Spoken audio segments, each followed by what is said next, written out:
ഒരു തരത്തിലും പൊരുത്തപ്പെടാൻ പറ്റാത്ത ബന്ധമായിരുന്നു നീലിമയുടെയും ജീവന്റെയും.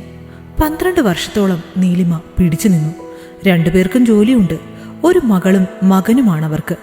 കാലം കഴിയവേ പരസ്പരം മിണ്ടാൻ പോലും അവർക്കൊന്നുമില്ലാതെയായി. ജീവന്റെ സങ്കല്പത്തിലെ പെണ്ണായിരുന്നില്ല നീലിമ. ജീവന് കുറച്ച് മോഡേൺ ചിന്താഗതിയുള്ള പെണ്ണിനെയായിരുന്നു ഇഷ്ടം. നീലിമ മറിച്ചായിരുന്നു. അവൾക്ക് വീട്ടുകാര്യങ്ങൾ നോക്കുന്നതിലും ഭർത്താവിൻ്റെയും മക്കളുടെയും ഇഷ്ടങ്ങൾ നോക്കുന്നതിലും ഒക്കെയായിരുന്നു താല്പര്യം.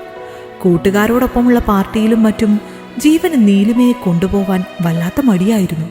കൂട്ടുകാരുടെ ഭാര്യമാരൊക്കെ മോഡേൺ ഡ്രസ് അണിയുന്നവരും മുടിയൊക്കെ കളർ ചെയ്ത് നല്ല സ്റ്റൈലായിട്ട് നടക്കുന്നവരുമായിരുന്നു. നീലിമ സാധാരണ ഒരു വീട്ടമ്മ. ഓഫീസ്, വീട്, ഭർത്താവ്, കുട്ടികൾ, അതിനപ്പുറത്തേക്ക് ഒന്നുമില്ല.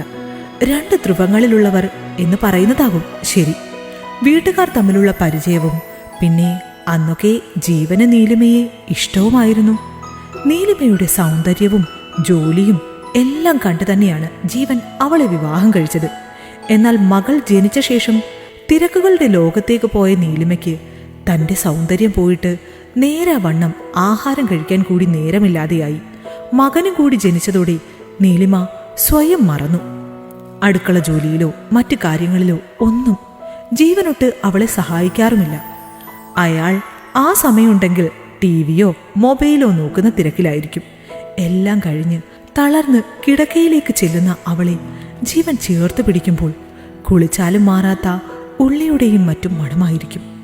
നിനക്ക് പെർഫ്യൂം വല്ലതും അടിച്ചൂടെ എന്നവൻ ചോദിക്കുമ്പോൾ അവനെ തൃപ്തിപ്പെടുത്താനായി പൂശും. എങ്കിലും അവളുടെ മാറിലും വയറ്റിലുമൊക്കെ കാണുന്ന പ്രസവത്തെ തുടർന്നുണ്ടായ വരകൾ അവനിൽ മടുപ്പുളവാക്കും. ദിവസം പ്രതി അവളോടുള്ള അവന്റെ അവഗണന കൂടി വന്നു. മറ്റുള്ള ആൾക്കാരുടെ, പ്രത്യേകിച്ച് സ്ത്രീകളുടെ മുന്നിൽ വെച്ച് അവളെ തരം താഴ്ത്തി സംസാരിക്കുക, വീട്ടിലാണേൽ മറ്റുള്ള സ്ത്രീകൾക്കെല്ലാം കഴിവുണ്ടെന്നും നീ വെറും ക്ലർക്ക് മാത്രമാണെന്നും പറഞ്ഞ് പരിഹസിക്കുക, എന്തുണ്ടാക്കി കൊടുത്താലും കുറ്റം പറയുക, അങ്ങനെ അവൻ അവളെ എല്ലാ തരത്തിലും വിഷമിപ്പിച്ചുകൊണ്ടിരുന്നു. എല്ലാം സഹിച്ചു പിടിച്ചു നിന്നു. കാരണം മക്കൾക്ക് 2 പേർക്കും അച്ഛന് ജീവനായിരുന്നു. ഒരു ദിവസം ജീവൻ നീലിമയോട് പതിവില്ലാതെ കുറേ നേരം സംസാരിച്ചു. വിഷയം മുഴുവൻ തൻ്റെ ഓഫീസിൽ പുതുതായി ജോയിൻ ചെയ്ത മേലുദ്യോഗസ്ഥ താരയെക്കുറിച്ചായിരുന്നു. മിടുക്കിയാണ്. ഒറ്റ നോട്ടത്തിൽ തന്നെ എല്ലാവർക്കും ഇഷ്ടമാകും. താരയിടുന്ന റോസ് കളർ ലിപ്സ്റ്റിക്ക് അവളുടെ ഭംഗി കൂട്ടുന്നു എന്നിങ്ങനെയുള്ള വർണ്ണനകൾ തുടർന്നുകൊണ്ടിരുന്നു. പിന്നെ എന്ത് കാര്യത്തിനും അയാൾ നീലിമയെ താരയുമായി ഉപമിക്കും. കുറേ നാളുകൾ അങ്ങനെ പോയി. ഒരു ദിവസം ഓഫീസ് വിട്ടു വന്ന ജീവൻ നീലിമയോട് പറഞ്ഞു, താരയ്ക്ക് വീട്ടിലോട്ട് വരണമെന്നുണ്ട്. പക്ഷേ അതെങ്ങനാ? നിനക്ക് മാനേഴ്സ് വല്ലതും അറിയോ? ഏത് നേരവും നൈറ്റിയും ഇട്ട് വൃത്തിയില്ലാതെയല്ലേ നടക്കുന്നത്? നേരാവണ്ണം സംസാരിക്കാനോ അറിയില്ല. നീലിമ ഒന്നും മിണ്ടാതെ ജീവന് രാത്രി കഴിക്കാനുള്ള ചപ്പാത്തിയുടെ കറി ഇളക്കിക്കൊണ്ടിരുന്നു. അറിയാതെ അവളുടെ മിഴികൾ നിറഞ്ഞു. വീട്ടിലുള്ള സമയങ്ങളിലൊക്കെ ജീവൻ ഫോണിൽ അടക്കിപ്പിടിച്ച് സംസാരിക്കുന്നത് നീലിമ ശ്രദ്ധിക്കുമായിരുന്നു. അവൾക്ക് മനസ്സിലായി അവൻ താരയോടാണ് ഏതു നേരവും വർത്തമാനം പറയുന്നതെന്ന്. എല്ലാം സഹിച്ച് ജീവിച്ച അവൾ പൊട്ടിത്തെറിച്ചു. ജീവനും വിട്ടുകൊടുത്തില്ല. നിന്റെ ഫോട്ടോ കാണിച്ച താര പറഞ്ഞത് എന്താണെന്നറിയാമോ? നിന്നെ കണ്ടാൽ എൻ്റെ അമ്മയാണെന്നേ തോന്നുന്നു. ഇത്രയും പ്രാക്ടിക്കൽ ചിന്താഗതിക്കാരനായ എനിക്ക് എങ്ങനെ ഇതുപോലെ ഒരു അബദ്ധം പറ്റിയെന്ന്. നിങ്ങൾക്ക് വേണ്ടി ജീവിച്ചാണ് ഞാൻ ഇങ്ങനെയായത്.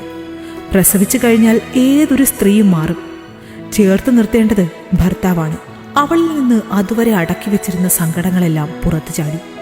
അവസാനം അതൊരു വലിയ വഴക്കിൽ കലാശിച്ചു. ഒടുവിൽ ജീവൻ തന്നെ വഴക്ക് നിർത്തി ശാന്തനായി അവളോട് പറഞ്ഞു, എനിക്ക് നിന്നെ മടുത്തിട്ടാ. നമ്മൾ ഇനി ഒരുമിച്ച് പോയാൽ ശരിയാവില്ല. നീ തടസ്സമായി നിൽക്കുന്നത് കൊണ്ടാണ്. ഇല്ലെങ്കിൽ ഞാൻ താരയെ വിവാഹം കഴിക്കുമായിരുന്നു. എല്ലാം കേട്ടുകൊണ്ട് മക്കൾ 2 പേരും നിൽപ്പുണ്ടായിരുന്നു. മക്കളെ, ഞാൻ നോക്കിക്കൊള്ളാം. അവരും നിന്നെ പോലെ പഴഞ്ചനാവണ്ട. ആത്മാഭിമാനം നഷ്ടപ്പെട്ടവളെ പോലെ നീലിമ ഉരുകി. മകൾ ഓടി വന്ന് നീലിമയെ കെട്ടിപ്പിടിച്ചു. അവൾക്ക് കുറച്ചൊക്കെ കാര്യങ്ങൾ മനസ്സിലായി. അമ്മയാണ് ശരിയെന്ന് അവൾക്ക് തോന്നി. ഞാൻ അമ്മയുടെ കൂടെ വരും, ഉച്ചത്തിൽ കരഞ്ഞുകൊണ്ട് മകൾ പറഞ്ഞു. അത് കണ്ടുകൊണ്ട് നീലിമയുടെ അച്ഛൻ കയറി വന്നത്. നീലിമയിൽ നിന്ന് കാര്യങ്ങൾ മനസ്സിലാക്കിയ അച്ഛൻ അവളോട് അന്ന് തന്നെ അവിടെ നിന്നിറങ്ങാൻ പറഞ്ഞു. അത്രയും അപമാനം സഹിച്ച് ഇവിടെ നിൽക്കേണ്ട കാര്യമില്ല എന്ന് നീലിമയ്ക്കും തോന്നി. നീലിമ കുട്ടികളെയും കൂട്ടി പോകാനിറങ്ങിയപ്പോൾ 5 വയസ്സുകാരൻ മകൻ വരുന്നില്ല എന്ന് വാശി പിടിച്ചു. അത്രയും ഇഷ്ടമായിരുന്നു അവന് അച്ഛന്. നീലിമ ധർമ്മസങ്കടത്തിലായി. ഞാൻ അച്ഛൻ്റെ കൂടെ നിന്നോളാം. അവൻ അച്ഛനെ കെട്ടിപ്പിടിച്ച് കരഞ്ഞു. പോകാൻ മടിച്ചു നിന്ന നീലിമയെ ജീവൻ പരിഹസിച്ചു. കണ്ടോ, കുഞ്ഞിന് പോലും നിന്നെ വേണ്ട. അച്ഛൻ പെട്ടെന്ന് കുപിതനായി പറഞ്ഞു. മതി, നിർത്ത്. നിന്റെ ആട്ടും തുപ്പും സഹിച്ച് നിൽക്കേണ്ട കാര്യം എൻ്റെ മോൾക്കില്ല. ഇനിയൊക്കെ കോടതിയിൽ കാണാം. പിന്നെയും നിർബന്ധിച്ചെങ്കിലും കുഞ്ഞ് അയാളെ മുറുകെ പിടിച്ചിരുന്നതേയുള്ളൂ. എന്ത് ചെയ്യണമെന്നറിയാതെ പകച്ചു നിന്ന അവളുടെ കൈകൾ കവർന്നുകൊണ്ട് അച്ഛൻ പറഞ്ഞു, അവൻ നിന്റെ മകനാണ്. നിന്നെ പിരിഞ്ഞിരിക്കാൻ അവന് കഴിയില്ല. ഏറിയാൽ 1-2 ദിവസം. അഭിമാനം നഷ്ടപ്പെടുത്തി ജീവിക്കേണ്ട കാര്യമില്ല. ഇറങ്ങാം. നീലിമ പിടയുന്ന നെഞ്ചാൽ കുഞ്ഞിനെ നോക്കി അച്ഛൻ്റെ കൈപിടിച്ച് മകളെയും കൂട്ടി ഇറങ്ങി. വീട്ടിലെത്തിയ അവൾ അമ്മയെ കെട്ടിപ്പിടിച്ച് കുറേ നേരം കരഞ്ഞു. അയാളിൽ നിന്നേറ്റ അവഗണനയേക്കാൾ തൻ്റെ കുഞ്ഞിനെ പിരിഞ്ഞതാണ് അവളെ വേദനിപ്പിച്ചത്. പലവട്ടം ഫോൺ ചെയ്യാൻ ശ്രമിച്ചു. അഭിമാനമോർത്ത് വേണ്ടെന്ന് വെച്ചു. ആഹാരം പോലും ഇറങ്ങാതെ മകനെ ഓർത്തവൾ ഏങ്ങി. ആദ്യമായാണ് പിരിഞ്ഞിരിക്കുന്നത്. വാരി കൊടുത്താൽ മാത്രം കഴിക്കുന്ന കുഞ്ഞ്, താരാട്ട് കേട്ടാൽ മാത്രം ഉറങ്ങുന്ന കുഞ്ഞ്. അമ്മയോട് വീണ്ടും വീണ്ടും ഇത് തന്നെ നീലിമ ആവർത്തിച്ചുകൊണ്ടിരുന്നു. മകൾ അവളുടെ കൈകളിൽ പിടിച്ചു. അമ്മ കരയല്ലേ, അവൻ വരും. പ്രായത്തേക്കാൾ പക്വത തോന്നിച്ചു നീലിമയ്ക്ക് മകളിൽ. അനിയനെ കാണാത്ത വിഷമമുണ്ടെങ്കിലും തനിക്ക് സങ്കടമാകണ്ട എന്ന് പറഞ്ഞ് അവൾ ഉള്ളിലൊതുക്കുന്നു. എങ്ങനെയെങ്കിലും അവൾ രാത്രിയാക്കി. ഉറങ്ങാൻ കിടന്നിട്ട് നെഞ്ചു വിങ്ങുന്നു. തൻ്റെ കുഞ്ഞ്, എൻ്റെ മോൻ. അവൾ എത്രയൊക്കെ ശ്രമിച്ചിട്ടും ഉറക്കം വന്നില്ല. ഇരുന്നും കിടന്നും അവൾ നേരം വിളിപ്പിച്ചു.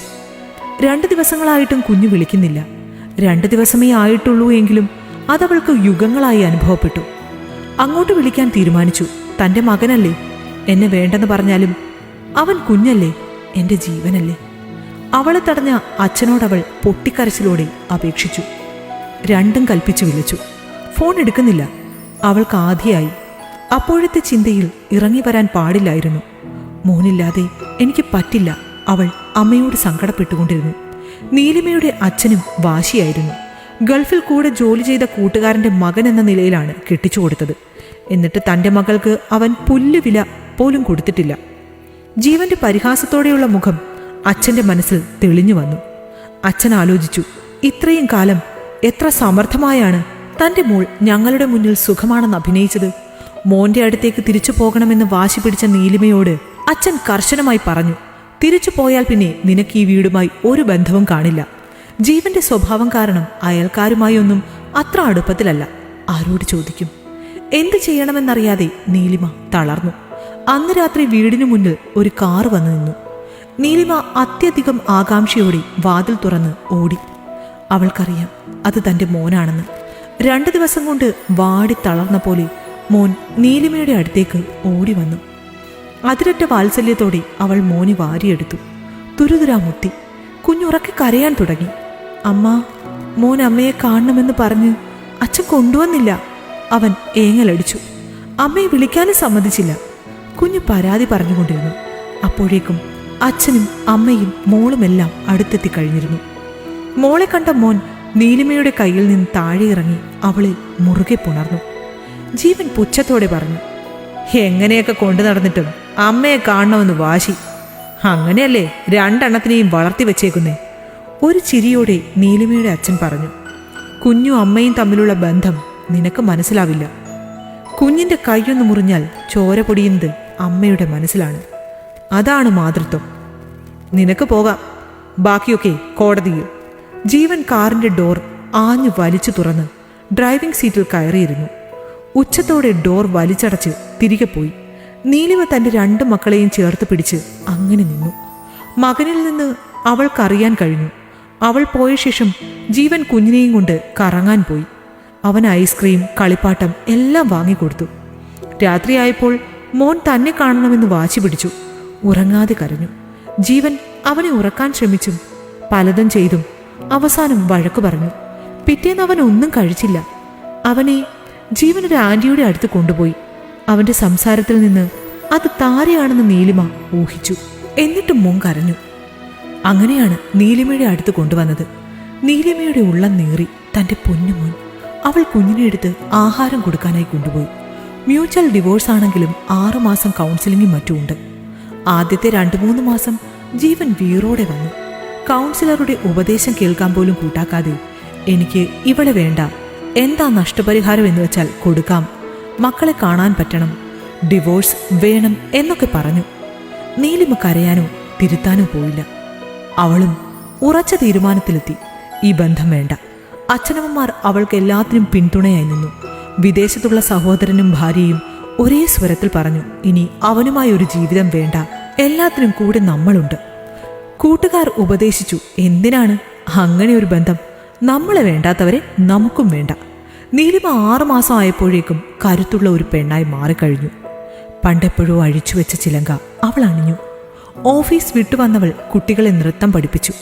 തന്റെ മക്കളോടൊത്ത് കളിച്ചും ചിരിച്ചും പഴയ മിടുക്കിയായ നീലിമയായി. അതേസമയം മാസങ്ങൾ കഴിയുന്തോറും ജീവന് സ്വന്തം ജീവിതം തന്നെ മടുത്തു. താര വല്ലാത്ത സ്വഭാവമായിരുന്നു. അവൾക്ക് മദ്യപാനം, പിന്നെ മറ്റുള്ള സുഹൃത്തുക്കളുമായി രാത്രിയായാലും കറങ്ങി നടക്കൽ എല്ലാമുണ്ട്.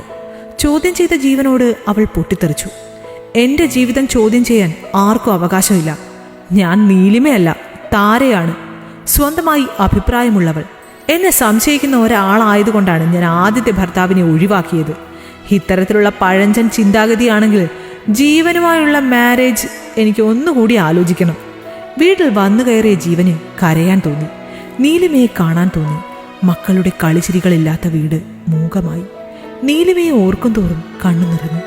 സ്വന്തം സന്തോഷം മറന്ന് തനിക്ക് വേണ്ടി ഓടി നടന്നവൾ. എന്നിട്ടും ഞാൻ അവനിൽ കുറ്റബോധം നിറഞ്ഞു. ഡിവോഴ്സ് പേപ്പറിൽ ഒപ്പിടുമ്പോൾ നീലിമ ശാന്തയായിരുന്നു. ഒരു പുഞ്ചിരിയോടെ തന്നെ അവൾ ഒപ്പിട്ടു. നഷ്ടപരിഹാരം ഒന്നും വേണ്ട അവൾക്ക്. മക്കൾക്ക് വേണ്ടെന്ന് പറയുന്നില്ല, അച്ഛനല്ലേ, നാളെ കുഞ്ഞുങ്ങൾ കുറ്റം പറയാൻ പാടില്ല. ജീവൻ ഒപ്പിടാൻ കൈവിറച്ചു. എങ്കിലും നീലിമയിൽ മാറ്റം ഒന്നുമില്ലാഞ്ഞിട്ട് അവനും ഒപ്പിട്ടു. തിരിച്ചു കോടതിക്ക് പുറത്തു വന്ന അവളോട് അവൻ സംസാരിക്കണമെന്ന് പറഞ്ഞു.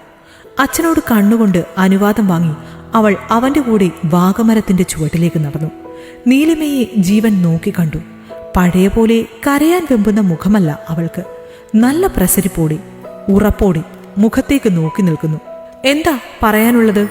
എനിക്ക് പോയിട്ട് ധൃതിയുണ്ട്. അവളുടെ ഉറച്ച ശബ്ദം ജീവന്റെ കാതുകളിൽ പതിച്ചു. എനിക്ക് മാപ്പ് തരണം. ഞാൻ തെറ്റാണ് ചെയ്തത്. നീയും മക്കളും ഇല്ലാതെ എനിക്ക് പറ്റില്ല. ജീവന്റെ തളർന്ന ശബ്ദം കേട്ട് നീലിമ പറഞ്ഞു, എനിക്ക് നിങ്ങളോട് വിരോധമൊന്നുമില്ല. നിങ്ങൾക്ക് എപ്പോൾ വേണേലും വന്ന് മക്കളെ കാണാം. എത്ര ദിവസം വേണേലും കൂടെ കൊണ്ടു നിർത്താം. മുറിവേറ്റ പെണ്ണാണ് ഞാൻ, കറിവേപ്പില പോലെ വലിച്ചെറിയപ്പെട്ടവൾ.